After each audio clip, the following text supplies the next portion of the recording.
Manny Garcia wants to dance.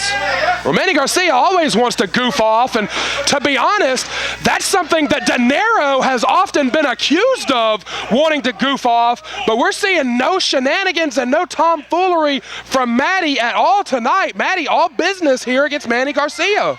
You know what? I don't want to read too much into things. We know Matthew De Nero loves comic books. He loves the superheroes. That black symbiote Spider-Man shirt is not a coincidence, I don't think. Slaps De Nero in the face. I do not think this is the time in his life that you want to slap Matty De Nero in the face. Yeah, Manny Garcia didn't really do his scouting for this match, I don't think. Well, you know, when we caught up with Manny earlier on YouTube and he spoke about this match, he called De Nero a clown. He said he was a jokester, a trickster, and I think maybe that might have been what he was expecting here. You know, Manny, I don't know if it's tactical strategy or what, but Manny likes to goof off and kind of throw guys out of their game. Oh, nice move. He's looking to goof off with Matty, but Matty is not goofing off with him at all. I mean, in his own rookie way, he might have been trying to play a tactical mind game advantage.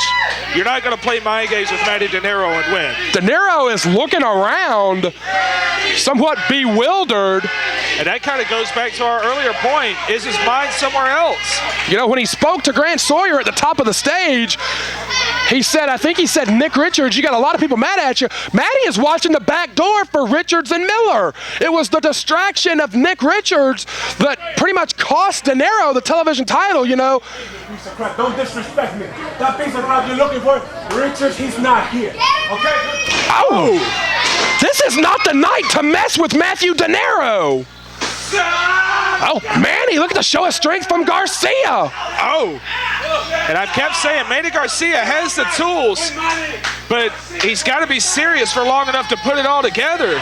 You know, I swear to God, I think it's a strategic thing. I think it's almost like, you know, you saw Goldust years and years ago. He was so out there that it was distracting. I honestly think that's Manny Garcia's game, is he wants to seem as unprepared as possible. He wants to almost lure his opponent into that false sense of security. I really believe. Or for a more even immediate comparison, Matty De Nero. Yeah, absolutely. People have accused Matty of that for years, that almost like a rope-a-dope kind of strategy. And it's been successful. He won him the television title. You know, Trevor Lee, back on June the 1st, you got to think, Trevor Lee, as cocky as he is, as confident as he is in his abilities, Trevor Lee did not think Matty De Nero had the tools to take that television title from him. And you've got to believe that. Yeah, well, you can kind of see it in the match. You saw it in Trevor's face during that match. But right now, Manny's in good shape, so maybe his game plan worked. That rope-a-dope kind of strategy has served Matty well, but this has been the most straightforward attack I've ever seen from Matthew De Nero. You know, when you're in there with him, you got to watch the T-bone, you got to watch that big flying top rope leg drop, and of course, you've got to always be mindful of the super kick. That super kick is the one that he can hit out of nowhere, any position. I don't know if he can hit it out of a delayed vertical suplex, though. Is he dancing? He gave a little step there. De Nero hurt bad on that suplex. Beautiful suplex, a lot of power by Manny Garcia. He's a big, strong kid.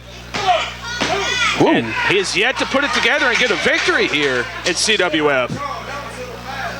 He's still looking for that first victory. He's come close, but he's been mired in a feud with Rob McBride for months. Of course, we learned earlier this afternoon, Garcia and McBride will be on opposing teams in 2 weeks at Ultimate Survivor in the gigantic 8-on-8 Torneo Cibernetico, the return of the Cibernetico. First time in a number of years that we have seen the Cibernetico in CWF Mid-Atlantic. Manny Garcia could be going for that reverse DDT. Yeah, he told us to look out for that. Little salsa dance here. Taking a little too much time, though. Taking way too much time. Matty dances his way out of it. Kicks him right in the guts. Good Lord. Great aggression on that knee lift. Covers him. Only got two. The aggression has been on point from De Nero. The focus has been there. Losing the television title could have been one of the best things that ever happened to him here. De Nero going up. Could be for that big leg drop. Nope. We got here a power slam, maybe? We'll never know what it was going to be. Yes, big power from Manny Garcia. And I personally can't wait for that Tornado Cibernetico match at Ultimate Survivor. One of my favorite types of matches. I've been in many of them. Coach Gemini and his Great Eight face the People's All-Stars 8-on-8 in the Tornado Cibernetico. That will be a spectacle. And I was actually in the last one that we had, and I was on Coach Gemini's team for that one as well. He's a great coach. Is he? Yes. Interesting. He will have to be tonight as he dons the pads and the boots and possibly the tights, or possibly he'll continue to show us those white chicken legs in those shorts. Man. But Coach Gemini is in the ring later tonight. Pick your poison. In that 4-on-4 8-man elimination tag. And Manny Garcia's got this pace where he wants it. He's grinding Matty de Nero down. Very much so. And this might be the best overall match I've seen from Manny Garcia so far. I would have to agree with that. You know, the aggression and the focus of De Nero has served him well here. I speculated a few minutes ago that losing the television title might have been the best thing that ever happened to his focus and his concentration in the ring, but point blank, he might just be outmatched and outpowered here against Manny Garcia. It could be, man. If your mind isn't 100% focused on the ring, you know, forget about the experience and forget about the fact the guys that won a match yet. Anything can happen out there if you're not focused. Garcia trying to use that power. That's a smart move on Garcia's part. Looking for that DDT again. This is the second time he's gone for it. No, Matty does not let him have it. Nice leverage. Big DDT planted him. And if I were Matty, I'd go ahead and try to end this. He goes for the cover. To your advice. 2.5. Did not get the 3. He's talking to Charles Richardson. De Nero, oh boy. T-Bone got him with it. Landed on the back of his head. And De Nero could be climbing that stairway to heaven here. He could be going for that top rope leg drop. Garcia called for Richards. He's not there. Garcia called for Richards. De Nero took his eye off the ball. Goes for that reverse DDT again and drove him down with it. Matty de Nero took his eye off the ball and it cost him.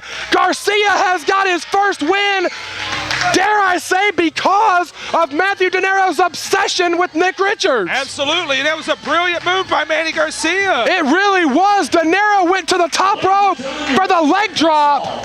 7 minutes, 37 seconds, Manny Garcia. De Nero went for the leg drop, and Manny Garcia, to your point, a brilliant move, seeing how distracted Matty had been for the entire matchup.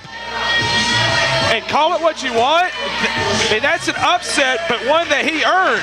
Yeah, absolutely. I mean, it was a smart move. It was a dirty tactic, but you're not going to get disqualified for something that you say. Garcia takes a bow and leaves Balance of Power a winner.